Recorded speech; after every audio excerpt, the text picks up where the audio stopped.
the loss of the sense of meaning or purpose that many people are feeling, but especially young people. The saddest graph in the anxious generation, all the graphs look the same. It's all a hockey stick. It's all like nothing was happening, 90s to 2010, 2011, then all of a sudden something happens. And the saddest one is the one, my life feels meaningless. Do you agree with that? Disagree with it? And the percent that agree, I think it's something like 8 or 9%. Agreed for the millennial generation. I think it's in chapter 7, the end of chapter 7. And then it's fairly flat. And then all of a sudden we hit this period, the Great Rewiring, 2010 to 2015. So right around 2013, it goes way, way up. Young people feel useless. And I think the reason is that they are useless. What I mean is people need to feel useful. People need to do things for other people. That's how you feel useful. If you were to disappear, would the world change? If yes, you're useful. Are people depending on you for something? If yes, you're useful. So if kids are doing errands for the family, they're useful. But as childhood changed from a mix of things to just consuming content, if that's all you do, and 5 hours a day is the average for social media, 8 to 10 on devices, not counting school. If all you're doing is you're just consuming content, you are useless. Now, what's happening? The chance to have a job where you actually do something for people, it used to be if you work in a store, at least you're helping people buy something and you might talk to them. And now you're just there watching as they use the machine. The more technology makes things easy and cheap by replacing people, the more people will feel my job is to I don't have a job, it's just consume content. The AI guys tell us, such abundance. Oh my God, it's going to be such abundance. No one will have to work. We'll give everyone UBI. We'll give everybody, universal basic income. That is hell on earth. What's going to happen? Certainly most of the boys, it's just going to be video games, porn, and gambling. So if you simply give people money to do nothing, you guaranteed they're going to feel useless. And then the suicide rate will continue to go up. So this is the world that the AI guys are taking us to, a world in which there's nothing left for people to do. They say that they will give up some of their trillions and somehow let it be taxed or diverted as UBI, but that's never happened before, so it's not likely to happen in this case. So again, I don't know what to do, but we've got to start showing that we can do something. And we've got to be talking about this. And we can't be welcoming AI in everywhere. We've got to be wary and vigilant. Yes, there are some uses, but Silicon Valley has tricked us so many times and enshittified so many of the apps that we use.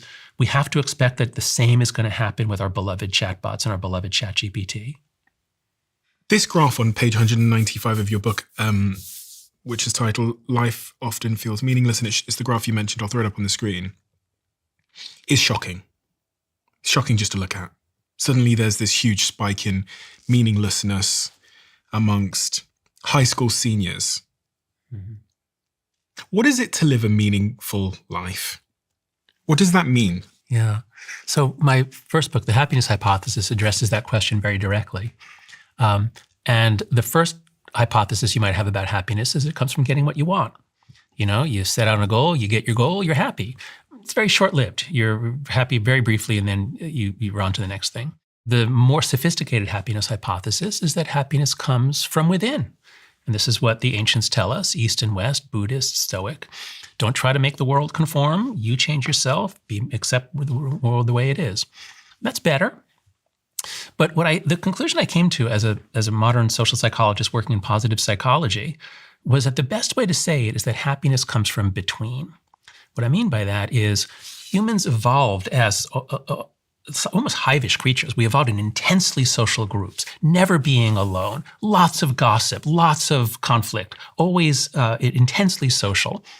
And modernity has made it possible for us to not live that way. We've come apart. There are many advantages to that, but we feel we're missing something. We're lonely. We feel something is not right.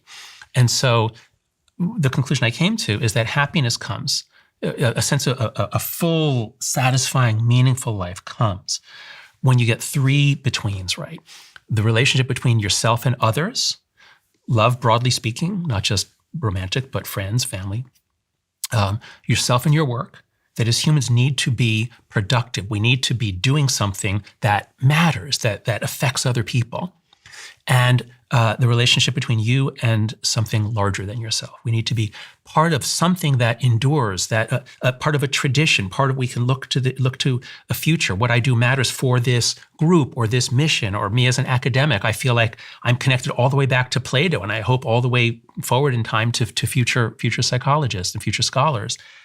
So if you get those three right, then you will be as happy as you can be. You'll be as happy as your genes and childhood allow you to be. And when you put it that way, what we can see is social media and AI interfere with all three. So relationship between yourself and others, well, social media gives you lots and lots of shallow relationships, which blocks out. You don't have time for real people.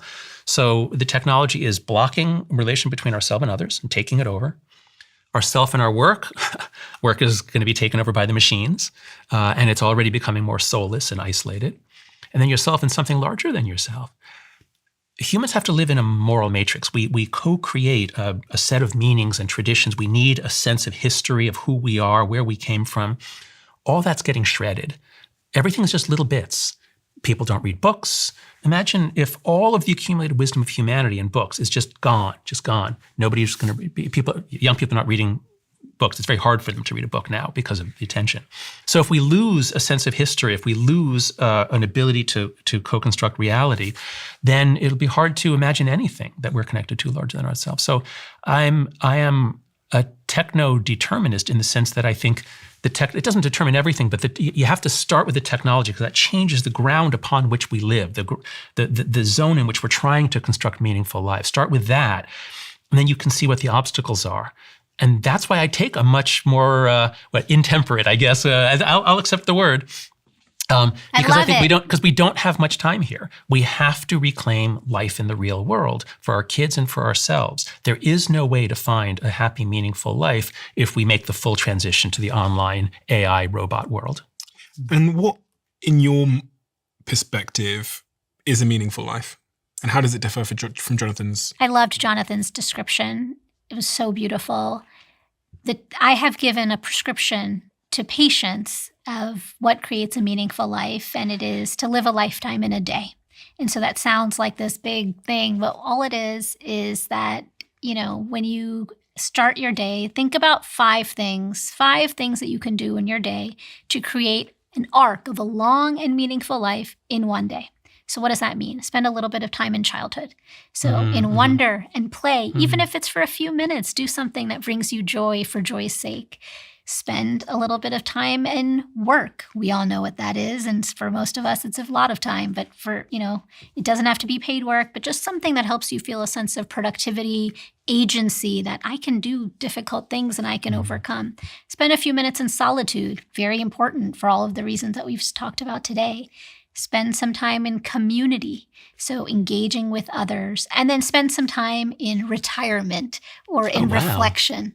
Really taking stock of your day. So at the end of the day, when you're going to bed and you're putting your head on your pillow, you can say, okay, yes, I lived a meaningful life. I did all of those things. And so if you do a little bit of that every day, you can make a difference. And the reason I give that prescription, because I've had patients who, guitar players, right? So people who love playing the guitar, and they don't play the guitar all week.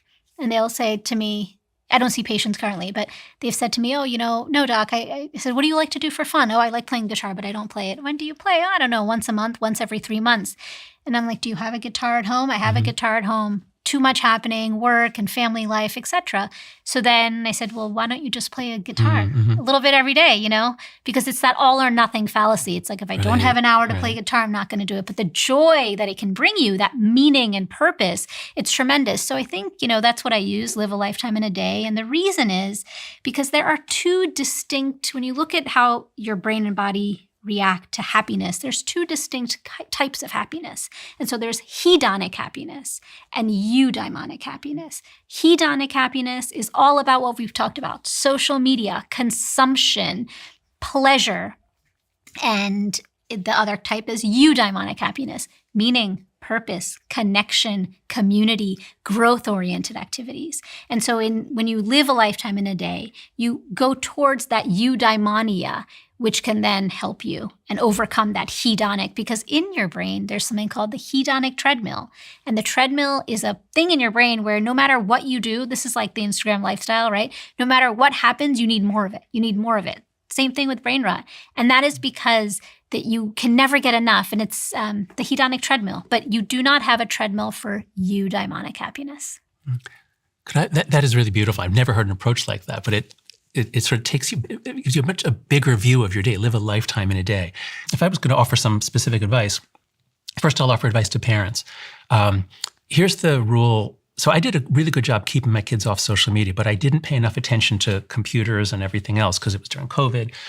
The rule I wish I had followed, I recommend to all parents, especially with younger children, is have the clear rule. No devices in the bedroom, no screens in the bedroom ever.